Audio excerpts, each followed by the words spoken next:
Bulletin کا آغاز کریں گے۔ آغاز میں آپ کو بتائیں عالمی منظرنامے میں کوئی بھی تبدیلی آئے پاک چین دوستی لازوال رہے گی۔ ترجمان چینی وزارت خارجہ نے وزیر خارجہ وانگ جی کے دورہ پاکستان پر بیان جاری کر دیا۔ چینی وزارت خارجہ کا کہنا ہے پاکستان اور چین کی دوستی ہمیشہ غیر متزلزل اور ناقابل تسخیر ہوگی۔ چین ہمیشہ پاکستان کا انتہائی قابل بھروسہ اور مضبوط دوست رہا ہے۔ چینی وزیر خارجہ وانگ یی نے دورہ پاکستان کے دوران صدر مملکت آصف علی زرداری، وزیر اعظم شہباز شریف، نائب وزیر اعظم اسحاق ڈار اور فیلڈ مارشل سید عاصم منیر سے ملاقاتیں کی۔ اہم امور اور دو طرفہ معاملات پر تبادلہ خیال کیا گیا۔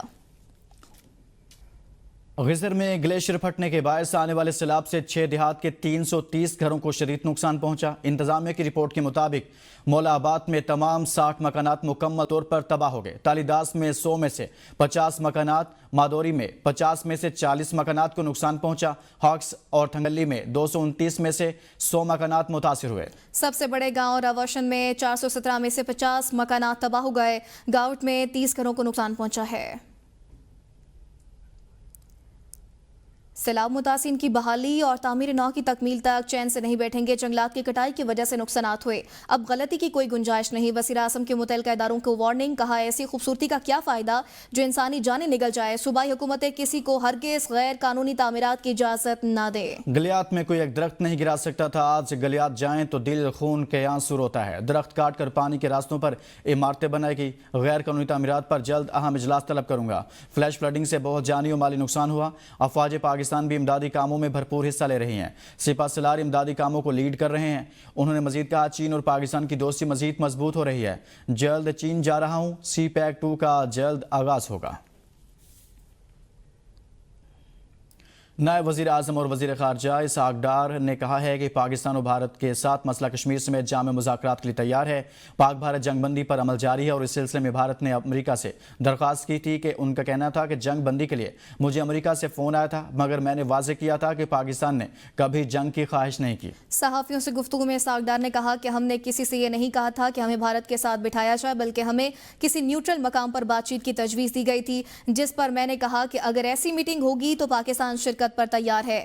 ان کا کہنا تھا کہ بھارت کے ساتھ کسی ایک نکاتی ایجنڈے پر بات نہیں ہوگی، بلکہ مسئلہ کشمیر سمیت تمام تصفیہ طلب امور پر مذاکرات ہوں گے۔ انہوں نے کہا کہ بھارت کی جانب سے بلا وجہ بیان بازی کا سلسلہ جاری ہے، تاہم پاکستان مسئلہ کشمیر کے بغیر کسی بات چیت کو قبول نہیں کرے گا۔ اور صدر مملکت نے 11واں نیشنل فائنانس کمیشن تشکیل دے دیا ہے۔ مجموعی طور پر 9 ارکان شامل ہوں گے۔ وفاقی وزیر خزانہ چیئرمین کمیشن مقرر۔ چاروں صوبوں کے وزرائے خزانہ کو کمیشن میں بطور رکن شامل کیا گیا۔ ہر صوبے سے ایک مالیاتی ماہر بھی کمیشن کا حصہ ہوگا۔ پنجاب سے ناصر محمود کھوسا، سندھ سے ڈاکٹر اسد سعید، خیبر پختونخوا سے ڈاکٹر مشرف رسول سیان اور بلوچستان سے فرمان اللہ کو 11ویں نیشنل فائنانس کمیشن کے رکن کے طور پر نامزد۔ نیشنل فائنانس کمیشن کا بنیادی مقصد وفاق اور صوبوں کے درمیان مالیاتی وسائل کی تقسیم سے متعلق سفارشات مرتب کرنا ہے۔ کمیشن ٹیکسوں کی تقسیم، وفاقی گرانٹس، قرض لینے کے اختیارات اور مالیاتی اخراجات جیسے اہم امور غور کرے گا۔ 21 جولائی 2020 کو تشکیل دیا گیا نیشنل فائنانس کمیشن تحلیل ہو چکا۔ اور دیگر خبروں میں آپ کو بتائیں پاکستان اور بنگلہ دیش کے درمیان سفارتی اور سرکاری پاسپورٹ پر ویزا فری معاہدہ طے۔ پاکستان اور بنگلہ دیش نے سفارتی اور سرکاری پاسپورٹ رکھنے والوں کے لیے ویزا فری سفر کی منظوری دے دی۔ دونوں ممالک نے 5 سالہ معاہدے پر دستخط کیے ہیں، جس کے تحت سرکاری اور سفارتی اہلکار اب باہمی سفر کے لیے ویزا کے پابند نہیں ہوں گے۔ معاہدے کی منظوری بنگلہ دیش کی ایڈوائزری کونسل کمیٹی نے دی، جبکہ پاکستان کی حکومت بھی اس کی توثیق کر چکی ہے۔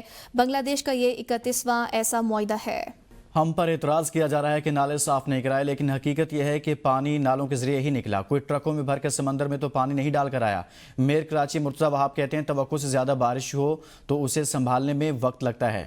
ایم کیو ایم کہہ رہی ہے شہر کو آفت زدہ قرار دیتے ہیں، اب دیکھتے ہیں وفاق حکومت کیا کرتی ہے۔ انہوں نے جماعت اسلامی پر بھی طنز کے تیر چلائے۔ کہتے ہیں سندھ حکومت اور جماعت اسلامی کے ٹاؤنز کو ہر ماہ 1 ارب روپے دے رہی ہے، پھر بھی شکایتیں ختم نہیں ہوتی۔ فاروق ستار پر بھی خوب تنقید کی، کہا فاروق ستار تو آج کل گورنر سندھ کے پرسنل سیکرٹری بنے ہوئے ہیں، جب ان سے ریٹائرمنٹ کا کہا تو برا مان گئے۔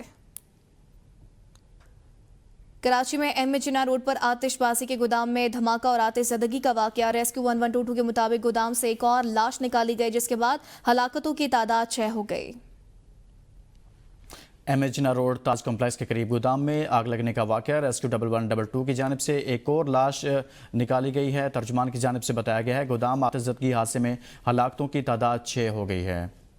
بٹگرام میں ریلی میں بہچانے والی خاتون کی لاش ایک ہفتے بعد جسوال بٹگرام سے برآمد ہوئی ہے۔ ثانیہ ڈھیری حلیم کی تمام 20 لاشیں برآمد ہو گئی۔ سیلابی ریلی میں بہچانے والی خاتون کی لاش 40 کلومیٹر دور سے ملی۔ لاش بھاری پتھر کے نیچے سے نکالی گئی ہے۔ جامع خاتون کی شناخت خاتون کی لاش سیلابی پانی کے تیز بہاؤ کے باعث نور مقام تک پہنچ گئی تھی۔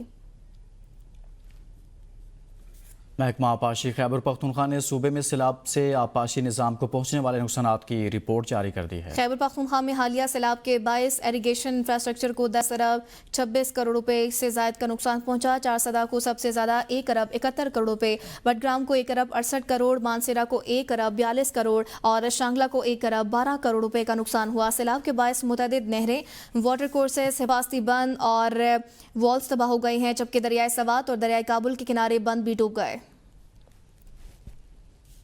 خیبر پختونخوا کے سیلاب متاثرہ اضلاع میں خطرناک وبائی امراض پھیلنے کا انکشاف ہوا ہے۔ دستاویز کے مطابق بنیر سمیت 11 اضلاع میں ہیضے کے 2506 کیسز رپورٹ ہوئے۔ متاثرہ علاقوں میں سب سے زیادہ ہیضے کے کیس سامنے آئے ہیں۔ مریضوں میں 116 خونی ہیضے کے کیسز بھی شامل ہیں۔ 1112 مریضوں کا علاج کیا گیا۔ دیر لوئر میں ہیضہ کے سب سے زیادہ 823 مریض رپورٹ ہوئے۔ سوات میں 591، بنیر میں 319، باجوڑ میں 262 ہیضہ کیسز رپورٹ ہوئے۔ دیر اپر میں 226، بٹگرام 154، شانگلہ میں 168 مریض سامنے آئے ہیں۔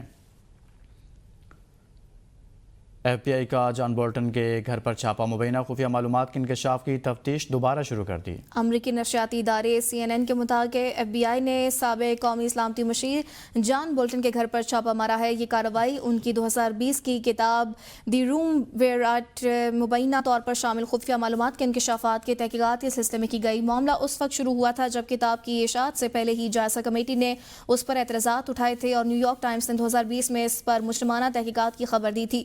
ذرائع کے مطابق چھاپے کا حکم ایف بی آئی کے ڈائریکٹر نے دیا، جو ماضی میں ٹرمپ انتظامیہ سمیت متعدد حکومتوں میں قومی سلامتی کے عہدوں پر خدمات انجام دے چکے ہیں۔